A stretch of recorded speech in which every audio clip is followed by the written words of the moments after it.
کسی کا کندھے پہ زور سے ہاتھ پڑا، وہ لڑکھڑاتی ہوئی پیچھے ہوئی۔ وہ بیٹھنے کا کہہ رہے تھے۔ نہیں، بس پھول رکھ دیتا تھا میری کتابوں میں۔ وہ مسکرائی اور ناز سے کتاب میں پڑے سوکھے پھول کی طرف دیکھا جو اس کی تصویر کے بالکل اوپر پڑا تھا۔ پاس بیٹھی سنبل نے گردن جھکا کر تصویر کی طرف دیکھا، پھر اس کے چہرے کی طرف جو محبت کا ہر رنگ چہرے پہ بکھیرے ہوئے تھا۔ واہ واہ، اتنی محبت! اور تم اس کی تصاویر جمع کرتی تھی، ہے نا؟ سنبل نے کہا لگاتے ہوئے کتاب میں پڑی تصویر کی طرف اشارہ کیا۔ وہ مسکرا رہا تھا اور آنکھیں سحر پھونک رہی تھیں۔ یہ کہنا غلط نہیں تھا، وہ بہت خوبرو تھا۔ سامنے بیٹھی اوزگل کیا کوئی بھی دل ہار بیٹھے۔ کہاں بھائی، یہ کچھ تصاویر ہی ہیں بس میرے پاس، اوزگل نے شرماتے ہوئے کہا۔ سنبل پھر سے کہا لگا چکی تھی۔ اوزگل کے فون پر بجتی بیل پر وہ اب فون کی طرف دیکھ رہی تھی۔ وہ دونوں آخری لیکچر کے بعد یونیورسٹی کے لان میں بیٹھی تھی۔ اوہ، ادیان کی کال، لگتا ہے وہ لینے آ گیا، میں چلتی ہوں۔ تیزی سے کتابیں سمیٹتی وہ اٹھی۔ کتاب میں سے ایک تصویر پھسل کر گھاس پر گری اور وہ بے نیازی سے سب کچھ سمیٹ کر اب کندھے پر بیگ رکھے کھڑی تھی۔ رکو پاگل لڑکی! جیسے ہی وہ مڑی، سنبل نے تصویر کو ہاتھ میں لے کر شرارت سے کہا۔ وہ آواز سنتے ہی پلٹی۔ اس کو تو سنبھال لو، اپنے ان کو۔ سنبل نے آنکھ کے کونے کو دبایا اور تصویر پکڑے ہاتھ کو ہلایا۔ اوزگل ان کہنے پہ جھینک گئی۔ اوہ، یہ کیسے گری؟ دو مجھے۔ وہ سر پہ ہاتھ مارتے ہوئے آگے ہوئی اور سنبل کی طرف ہاتھ بڑھایا۔ سنبل نے لب شرارت کے انداز میں بھینچے، مسکراہٹ دبائے تصویر پکڑے ہاتھ کو ہوا میں گھمایا۔ وہ اب جس طرف کو بڑھتی سنبل ہاتھ گھما کے ہاتھ کو دوسری طرف لے جاتی۔ سنبل تنگ مت کرو، اوزگل نے بے چینی سے بازو جھٹکے۔ سنبل اب اس کی حالت سے محظوظ ہوتی کہے لگا رہی تھی اور اس کی تصویر چھیننے کی کوشش کو مسلسل ناکام بنا رہی تھی۔ سنبل پھٹ جائے گی اور باہر کھڑا انتظار کرتا ادیان دانت توڑ دے گا میرے۔ اوزگل نے پیر پٹکتے گھور کر سنبل کی طرف دیکھا۔ یہ لو پکڑو، ترس آ گیا تم پہ، ابھی تصاویر پر ہی تو گزارا ہے تمہارا۔ سنبل نے تصویر اس کے آگے کی، جس کو خفگی سے دیکھتے وہ تھام چکی تھی، پھر اجلت میں بھاگنے کے سے انداز میں گیٹ کی طرف چل پڑی۔ فکر تھی تو ادیان کی، جو بلا وجہ بات پکڑ کر جھاڑ دیتا تھا اسے دیر سے آنے پر۔ ان کو یہاں پر بیٹھے شاید 3 گھنٹے سے زائد ہو چکے تھے۔ ان سب کی آنکھوں پر بندھی پٹیاں یہاں آتے ہی اتار دی گئی تھیں، پر ہاتھ سب کے ابھی بھی پشت کی طرف بندھے تھے۔ ارد گرد اونچے اونچے درخت تھے۔ یہاں ان 4 آدمیوں جیسے اور بہت سے سیاہ فام تھے جو بڑی بڑی گن اٹھائے لوگوں کے چاروں اطراف کھڑے تھے۔ علی دان نے ارد گرد چور نظر سے دیکھا، تھوڑا سا سرک کر درخت کے ساتھ ٹیک لگائی۔ وہ ہلکا ہلکا سرکنے کا عمل 3 گھنٹے سے جاری رکھے ہوئے تھا۔ مقصد اپنے ہاتھ درخت کی اوٹ میں چھپانا تھا۔ اسے اپنے ہاتھوں کی مدد سے پینٹ کی پیچھے کی جیب میں سے کٹر کو نکالنا تھا۔ درخت کے پاس پہنچنے کے بعد اب وہ اس کی اوٹ میں 1 گھنٹے سے یہ کوشش کر رہا تھا۔ جنگل میں ارد گرد بہت سے گھنے درخت ہونے کے باعث حبس اور گھٹن تھی۔ سب لوگ پسینے میں شرابور ڈرے سہمے بیٹھے تھے۔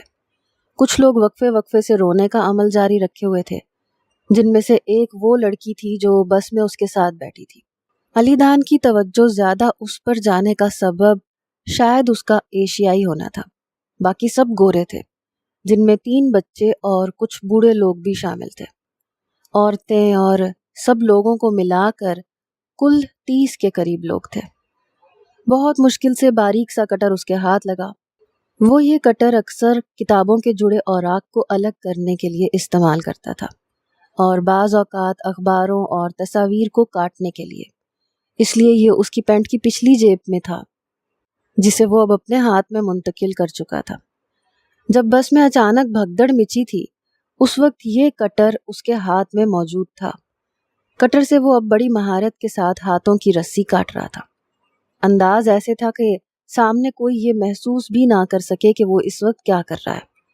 وہ تھک جاتا تو ہاتھ روک دیتا کیونکہ ہاتھوں میں پسینہ آنے کی وجہ سے کٹر کے پھسل جانے کا ڈر تھا۔ سر آ رہے ہیں، سر آ رہے ہیں، ایک سیاہ فام چیختا ہوا آیا۔ اب باقی سب آدمی لوگوں کی گردنیں پکڑ پکڑ کر نیچے جھکا رہے تھے۔ علی دان نے جلدی سے کٹر کو چھپایا، اس کی گردن کو زور کا جھٹکا پڑا تھا، گردن نیچے ہوئی۔ سامنے اب بہت سے آدمیوں کے پاؤں نظر آ رہے تھے۔ ان سب سے لوٹا ہوا سامان کدھر ہے؟ کرخت سی آواز ابھری۔ شاید کچھ الفاظ کو ہی وہ سمجھ پا رہا تھا۔ وہ سامان کا پوچھ رہا تھا باقی لوگوں سے۔ وہ لوگ غالباً 5 لوگ تھے جو اب آئے تھے۔ ان میں سے ایک کو وہ منیر یعنی سر بول رہے تھے، اور اب شاید لوگوں کے پاس جا جا کر وہ ان کو ہراساں کر رہا تھا۔ وہ جس کے پاس بھی جاتا اسے بالوں سے پکڑ کے اس کا چہرہ اوپر کرتا اور اس شخص کی چیخو پکار شروع ہو جاتی۔ اس کے ساتھ ساتھ باقی سب لوگ بھی کانپنے اور رونے لگتے۔ علی دان نے ضبط سے لب بھینچے، جبکہ ہاتھ رسی پر پوری قوت لگانے میں مصروف تھے۔ کٹر نے اپنا کام دکھا دیا تھا۔ رسی کی گرفت ڈھیلی ہو رہی تھی، گردن جھکے رہنے کی وجہ سے شل ہو رہی تھی، قوت لگانے کی وجہ سے پسینہ ناک سے ٹپک ٹپک کر مٹی میں گر کر جذب ہو رہا تھا۔ اسے معلوم تھا ان کا کوئی مطالبہ پورا نہ ہونے پر یہ لوگ ایک ایک کر کے سب لوگوں کو گولی مار دیں گے۔ یہ یہاں کے جنگل میں رہنے والے ایک رہائشی قبیلے کے باغی لوگ تھے جو آئے دن آسٹریلیا کے باشندوں کو یرغمال بنا کر حکومت سے مختلف مطالبات کر رہے تھے، اور مطالبات نہ پورے ہونے پر وہ بے دردی سے لوگوں کا قتل عام کر دیتے تھے۔ علی دان کو اس لمحے یہاں اس طرح جان سے ہاتھ دھونا ہرگز قبول نہیں تھا، اور شاید قدرت بھی اس کا پورا ساتھ دے رہی تھی۔ اچانک نسوانی چیخ پر بے ساختہ وہ نظریں اٹھانے پہ مجبور ہوا۔ سیاہ فام افریقی اب اس ایشین لڑکی کے بال دبوچے اس کے چہرے پہ جھکا ہوا تھا، اور وہ کانپتے وجود کے ساتھ مچھلی کی طرح تڑپتی ہوئی رو رہی تھی۔ وہ بہت قدآور اور مضبوط ڈیل ڈول کا آدمی تھا۔ بڑے سے موٹے موٹے لٹوں والے بال کندھوں پہ جھول رہے تھے۔ اس کی بے تحاشا سیاہ رنگت میں اس کی سرخ آنکھیں اس کو ہیبت ناک بنا رہی تھیں۔ وہ شاید اس لڑکی کو چھوڑنا بھول گیا تھا، اور اپنی آنکھوں کو پوری طرح کھولے اس کے چہرے پہ گاڑے لمبے لمبے سانس لے رہا تھا۔ لڑکی اس کے سامنے کوئی نازک سی چڑیا محسوس ہو رہی تھی۔ ازفرین کے بال وہ اس بری طرح سے دبوچے ہوئے تھا کہ تکلیف کے زیر اثر اس کی آنکھوں میں پانی امڈ آیا تھا۔ اس پر جھکا وہ ہیبت ناک صورت والا آدمی اسے اوپر سے نیچے تک بری طرح گھور رہا تھا۔ گردن کو بالوں سے پکڑ کر اس بری طرح پیچھے کیا کہ ازفرین کی سفید گردن کی رگیں واضح ہونے لگی۔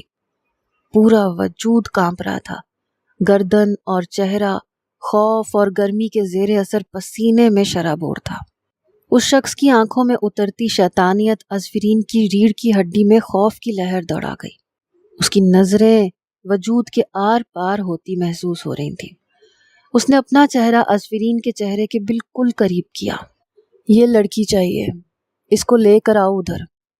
اس نے ایک جھٹکے سے ازفرین کو چھوڑا۔ ازفرین لڑکھڑا کے ایک طرف زمین بوس ہوئی۔ سمجھ میں نہیں آیا تھا کہ اس آدمی نے کیا کہا تھا، پر اب وہ تیز تیز قدم اٹھاتا واپس جا رہا تھا۔ وہ 3 سیاہ فام سر ہلاتے ہوئے ازفرین کی طرف بڑھ رہے تھے۔ اس لڑکی کو اٹھا، وہ اپنی زبان میں بول رہا تھا۔ گردن اشارتاً لڑکی کی طرف اٹھی۔ سب کی نظریں بیک وقت سیاہ شرٹ میں ملبوس لڑکی کی جانب گھومی۔ ان میں موجود لمبے قد والے آدمی کے قدم رکے۔ ماحول مکمل سناٹے میں آ گیا۔ لوگوں کی ابھرتی سسکیاں اور رونے کی آوازیں خوف سے دبنے لگی۔ ہر کوئی 2 قدم پیچھے ہٹنے لگا۔ سیاہ شرٹ میں ملبوس لڑکی نے ساتھ والی خاتون کا ہاتھ زور سے پکڑ لیا۔ ان کے ہاتھوں میں موجود اسلحہ اور بھیانک روپ دہشت زدہ کر دینے کے لیے کافی تھے۔ قدآور شخص نے ایک ہی جھٹکے میں لڑکی کو کندھے پہ اٹھا لیا۔ وہ پیٹ کے بل اس کے کندھے سے پیچھے کی جانب جھول رہی تھی، ٹانگیں آگے کی طرف تھی۔ چھوڑو مجھے، چھوڑو مجھے، بچاؤ کوئی! وہ درد اور خوف سے چلاتی ہوئی اس کی کمر سے سر مارتی خود کو آزاد کروانے کی ناکام کوشش کر رہی تھی، گو کہ اس کے ہاتھ پیچھے بندھے ہوئے تھے۔ لڑکی کی چیخیں اس قدر دردناک تھیں کہ سب رونا بھول کے تھر تھر کانپنے لگے۔ اس کی چیخوں کی گونج جنگل میں دور دور تک پہنچ رہی تھی۔ قریب تھا کہ وہ لوگ لڑکی سمیت ان کی نظروں سے اوجھل ہو جاتے۔ ایک چنگاڑ سنائی دی، لیو ہر! علی دان کی جانب ہر نظر مڑی تھی۔ یوں تمام آوازیں تھم گئیں۔ لمبے قد والے اور اس کے ساتھیوں کے قدم جم گئے۔ وہ پلٹے تھے۔ "What saying?" لمبے قد والے نے لب بھینچ کر اپنے ساتھی سے پوچھا۔ غالباً وہ انگلش نہیں جانتا تھا۔ کہہ رہا ہے لڑکی کو چھوڑ دو، ساتھ کھڑے سیاہ فام نے گردن کو ہلاتے ہوئے کہا۔ اب وہ تینوں علی دان کو گھورنے میں مصروف تھے، جو اٹھ کے کھڑا ہو چکا تھا۔ اس کو بھی ساتھ لے چلو۔ قد آور سیاہ فام نے پیشانی پہ بل ڈالے اور دانتوں کو پیس کے کہا۔ اس کے ایسا کہتے ہی دونوں سیاہ فام اب علی دان کی طرف قدم بڑھانے لگے۔ علی دان نے کسی بھی طرح کی مزاحمت نہیں کی۔ وہ اب علی دان کو بھی دونوں بازوؤں سے پکڑ کر گھسیٹتے ہوئے لے کے جا رہے تھے۔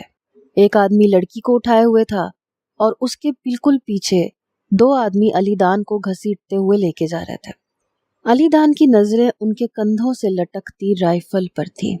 رائفل کے منہ پر سائلنسر چڑھے تھے، جس سے فائر کی آواز سنائی نہیں دیتی۔ لڑکی مسلسل چیخ رہی تھی۔ وہ لوگ اب درختوں میں سے گزرتے ہوئے کافی آگے آ چکے تھے۔ یہی وہ محفوظ جگہ تھی جہاں اسے اپنی زندگی بچانے کی آخری کوشش کرنی تھی، کیونکہ اس کے بعد اس کا بچنا ممکن نہیں تھا۔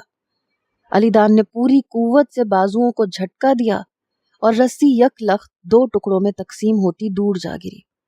علی دان کے دونوں ہاتھوں کا یوں کھل جانا دونوں آدمیوں کی سوچ سے بالکل برعکس عمل تھا۔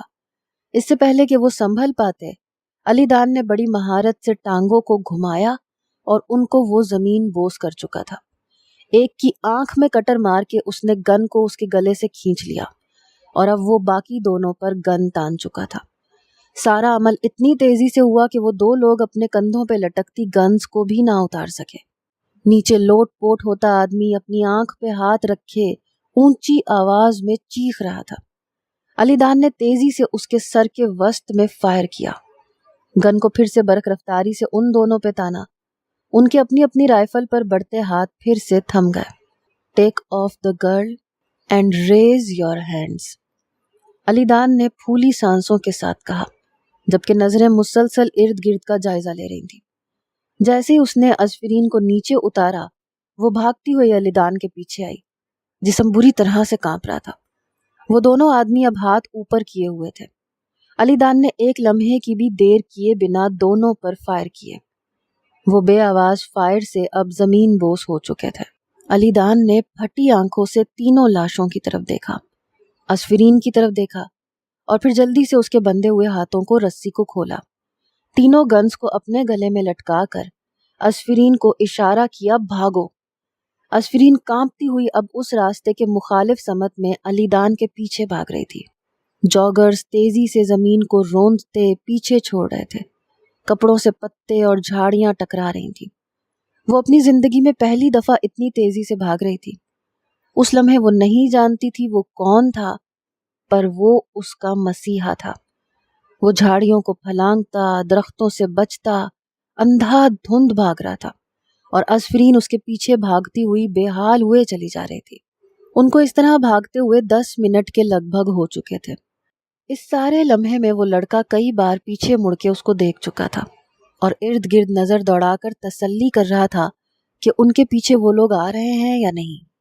10 منٹ اتنی تیز رفتاری میں بھاگنے کے بعد ازفرین نے چیخ کر سامنے بھاگتے ہوئے نفس کو پکارا، سنو سنو!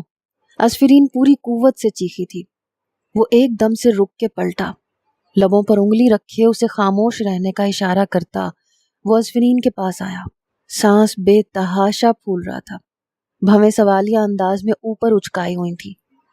مجھ سے اور بھاگا نہیں جا رہا، ازفرین نے روتے ہوئے بیچارگی سے کہا۔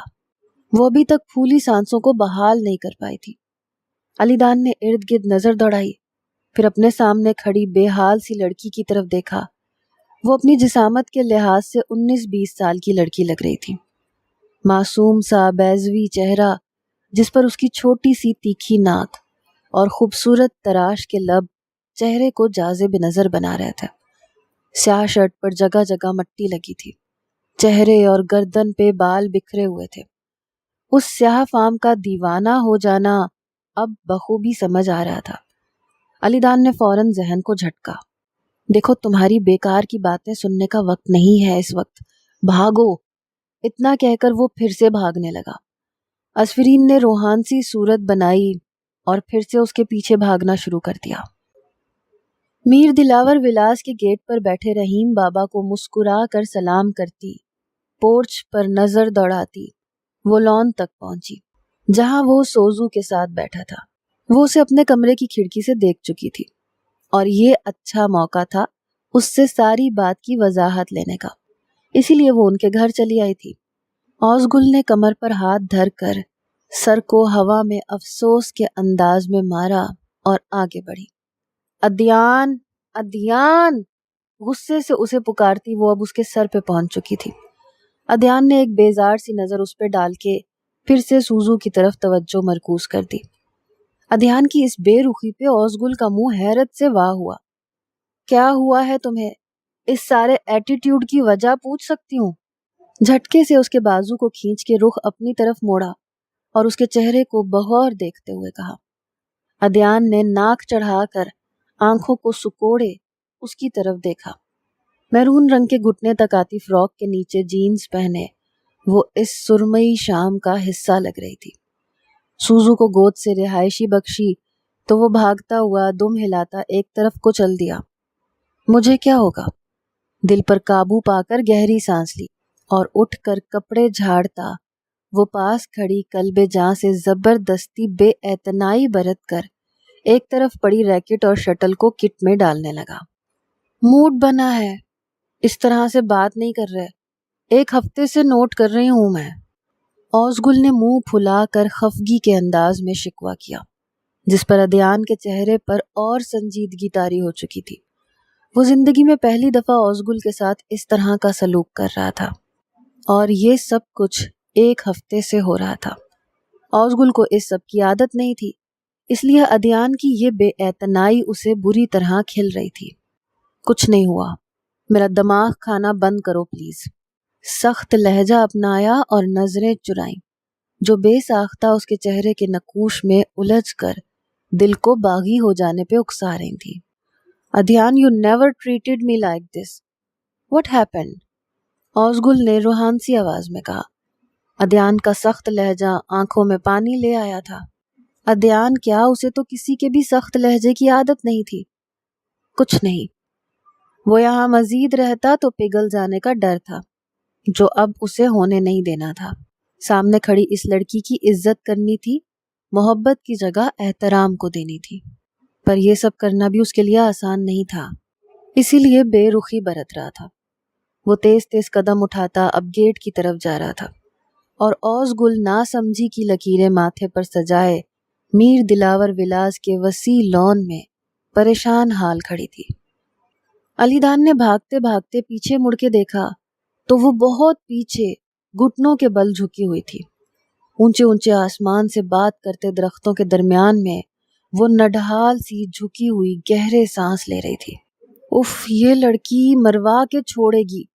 دانت پیستا وہ تیزی سے واپس بھاگ کر اس کے پاس آیا، ارد گرد نظر دوڑائی۔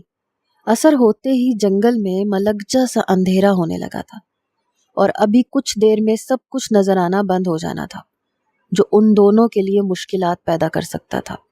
وہ لوگ اب تک ان کو ڈھونڈنے کے لیے نکل پڑے ہوں گے اور وہ ٹارچ اور لائٹ کے ساتھ ان کو کھوج سکتے تھے۔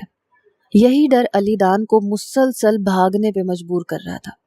گو کہ وہ ان کی 3 لوڈڈ گن اپنے ساتھ لیے ہوئے تھا، پر ان لوگوں کی تعداد کا اندازہ نہیں لگایا جا سکتا تھا کہ وہ کتنے لوگ ان کو ڈھونڈنے نکلے ہوں گے۔ کیا ہوا اب؟ علی دان نے اس کے پاس جا کر پھولی سانسوں کے ساتھ پوچھا، جبکہ اس کی نظریں مسلسل ارد گرد کا جائزہ لے رہی تھیں۔ وہ انجان تھی، ان کو ملے چند گھنٹے ہی ہوئے تھے، وہ اسے بچانے کی آڑ میں اپنی جان بچا پایا تھا۔ یہ اس کا علی دان پہ احسان تھا اور اسی احسان کے بوجھ تلے وہ اسے ساتھ گھسیٹے پھر رہا تھا، نہیں تو اس لمحے وہ خود کو اس سارے جھمیلے سے بآسانی بچا سکتا تھا، پر اب وہ ساتھ تھی تو اسے بچانا فرض بن گیا تھا۔ پانی پینا ہے مجھے، اسفرین نے مریل سی آواز میں کہا اور چہرہ اوپر اٹھا کر سامنے کھڑے لڑکے کی طرف دیکھا۔ انسان تھا یا جن تھا؟ تھکا ہی نہیں تھا۔ اسفرین کا چہرہ زرد پڑ چکا تھا، سانس تھا کہ بحال ہونے کا نام نہیں لے رہا تھا، جسم بالکل لاغر ہو چکا تھا، گلے میں کانٹے چبھنے لگے تھے، پیاس کی شدت کا احساس بری طرح سے بڑھ چکا تھا، جس کی وجہ سے اب ایک قدم بھی چلنا محال تھا۔ کیا میری جان پہ بنی ہے کہ وہ لوگ ہم تک نہ پہنچ جائیں، اور آپ کو پانی پینا ہے؟ علی دان نے حیرت سے سامنے کھڑی لڑکی کو دیکھا۔ اب اس مہارانی کو میں یہاں کہاں سے منرل واٹر پرووائڈ کروں؟ اس نے دانت پیستے ہوئے سوچا۔ وہ سیدھا سیدھا وقت ضائع کروانے پہ تلی تھی۔ میں اور نہیں بھاگ سکتی، مجھے پیاس لگی ہے۔ اسفرین نے نفی میں زور زور سے سر کو ہلایا اور روتے ہوئے کہا۔ سامنے کھڑے لڑکے کی پیشانی پر اور زیادہ شکن نمودار ہوئے۔ افسوس سے سانس لیا، لب بھینچ کر ضبط کرنے کے انداز میں ارد گرد دیکھا۔ اف، یہ بیزار ہو رہا ہے، مجھے چھوڑ نہ جائے۔ اسفرین کو ایک دم سے انجانے سے خوف نے آ گھیرا۔ دیکھیں، ابھی یہاں تو کہیں پہ بھی پانی نظر نہیں آ رہا، اب تھوڑی سی ہمت پیدا کریں، شاید آگے کہیں پانی مل جائے۔ اس نے کمر پر ہاتھ دھرے آواز میں سختی کو کم کرتے ہوئے کہا، کیونکہ سامنے کھڑی لڑکی کا زرد پڑتا چہرہ اس کی سچائی کا ثبوت تھا کہ اس کی ہمت جواب دے رہی ہے۔ ویسے بھی وہ نازک سے ڈیل ڈول کی لڑکی اتنے میل اس کے ساتھ بھاگ آئی تھی، یہ بھی حیرت کی بات تھی۔ لیکن میں بھاگ نہیں سکوں گی، اسفرین نے بےچارگی سے کہا۔ علی دان نے ابرو چڑھا کر ایک بھرپور نظر اس کے زرد پڑتے چہرے پہ ڈالی۔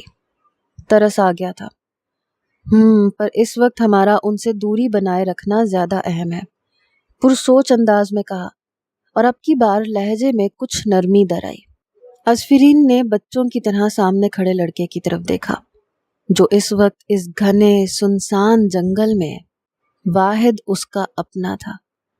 علی دان اب بغور اس کا جائزہ لے رہا تھا۔ دبلی سی تو ہے، اگر اسے اٹھا کے بھاگوں تو کتنا وزن ہوگا اس کا؟ علی دان نے تھوڑی پر ہاتھ پھیرتے ہوئے سوچا۔ میری پیٹھ پہ چڑھ سکتی ہیں کیا؟ علی دان کے اچانک کہنے پر وہ ایک دم سٹپٹا سی گئی، پر وہ بے حد سنجیدہ تھا۔ وٹ؟ گھٹی سی آواز میں چہرے پر نا سمجھی سجائی۔ علی دان نے افسوس سے ہاتھ ہوا میں اٹھائے۔ کیا ڈرامے کر رہی ہے اب یہ بے وقوف لڑکی؟ اب ان حالات میں کیا میں اس سے فائدہ اٹھانے کے لیے اس کے پاس آنے کا کہہ رہا ہوں؟ نہیں، آپ مجھے اٹھا کے کیسے بھاگ سکتے ہیں؟ اسفرین نے گڑبڑا کے کہا۔ اسفرین ابھی بھی اس کی پیشکش میں ہی الجھی ہوئی تھی کہ وہ آگے بڑھا۔ وہ اب مزید کوئی بات سننے کے موڈ میں نہیں تھا۔ اسے بازو سے پکڑ کے کندھے پہ ڈالا۔ وہ رکے کرتی رہ گئی۔ علی دان نے کسی بات پر کان نہیں دھرا۔ میں بھاگ سکتا ہوں، آپ پریشان نہ ہوں، پھولی سانس میں کہا اور بھاگنا شروع کیا۔ اسفرین نے زور سے آنکھوں کو بند کیا۔